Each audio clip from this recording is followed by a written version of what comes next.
आज अंबरनाथ नगर परिषदेसाठी मतदान पार पडतंय. मात्र मतदानाच्या काही तास आधीच एक खळबळजनक प्रकार घडलाय.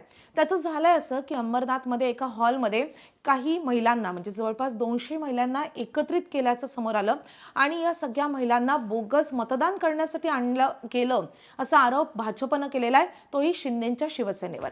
मात्र अंबरनाथमध्ये घडलेली ही एकमेव वादग्रस्त घटना नाहीये, तरी संपूर्ण निवडणूकच वादाच्या फेऱ्यामध्ये सापडली आहे. एकूणच अंबरनाथमध्ये गोळीबारापासून ते ईव्हीएम मध्ये छेडछाडीपासून ते अगदी पैशाचं वाटप आणि आता बोगस मतदान असे सगळे गंभीर स्वरूपाचे आरोप सगळ्याच पक्षांनी एकमेकांवर केलेले आहेत. त्यामुळे अंबरनाथची ही निवडणूक अगदी राज्यभरात गाजताना दिसते.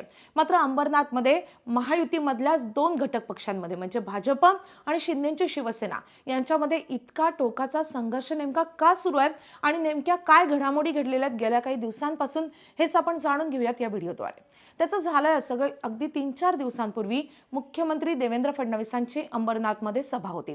मात्र या जाहीर सभेच्या काही तास आधीच त्यांच्याच म्हणजे भाजपच्या एका उमेदवाराच्या कार्यालयावर बेछूटपणे गोळीबार झाला.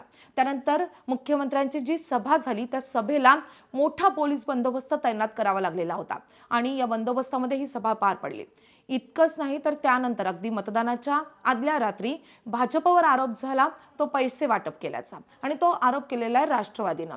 भाजपवर दुसरा आरोप झालेला आहे तो एका मतदान केंद्रामधल्या ईव्हीएमशी छेडछाड केल्याचा आणि सगळ्यात गंभीर आरोप झालाय तो शिंदेच्या शिवसेनेवर, तोही बोगस मतदानाचा. आता या महिला भिवंडी किंवा मुंबऱ्यामधून आणण्यात आलेला होता असा आरोप भाजपकडून केला जातोय. इतकंच नाही तर या केवळ 200 बोगस मतदार करणाऱ्या महिला नाहीये तर अशा जवळपास 2000 बोगस महिला आहेत किंवा बोगस मतदार आहेत जे या अंबरनाथच्या निवडणुकीमध्ये मतदान करण्यासाठी आणण्यात आलेल्या होत्या असाही दावा भाजपकडून करण्यात येतोय.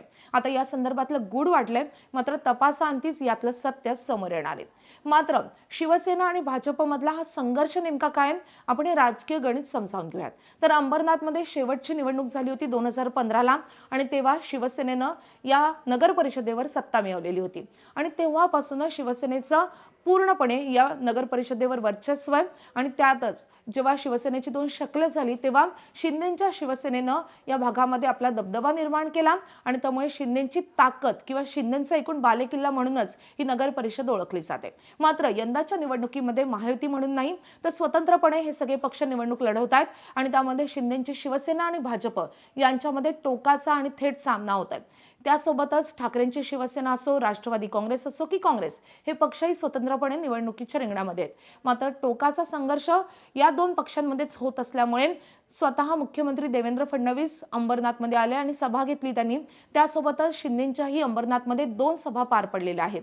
मात्र या सगळ्या निवडणुकीमध्ये जोरदार राडे झालेले आहेत आणि त्यामुळेच या निवडणुकीमध्ये जो काही आरोप प्रत्यारोपाचा चिखल झालाय तर त्या चिखलामध्ये भाजपचं कमळ उगवणार की शिंदेची शिवसेना बाजी मारणार हे निवडणुकीच्या निकालामध्ये स्पष्ट होणार आहे. मात्र राज्यामध्ये महायुतीमध्ये एकत्र सत्तेत असलेले हे दोन पक्ष अशा स्थानिक निवडणुकांमध्ये जी चिखलफेक करतात किंवा जो टोकाचा राडा किंवा संघर्ष या दोन पक्षांमध्ये पाहायला मिळतोय याविषयी तुम्हाला नेमकं काय वाटतं हे कमेंट करून नक्की सांगा आणि अशाच महत्त्वाच्या व्हिडिओसाठी पाहत राहा एबीपी माझा.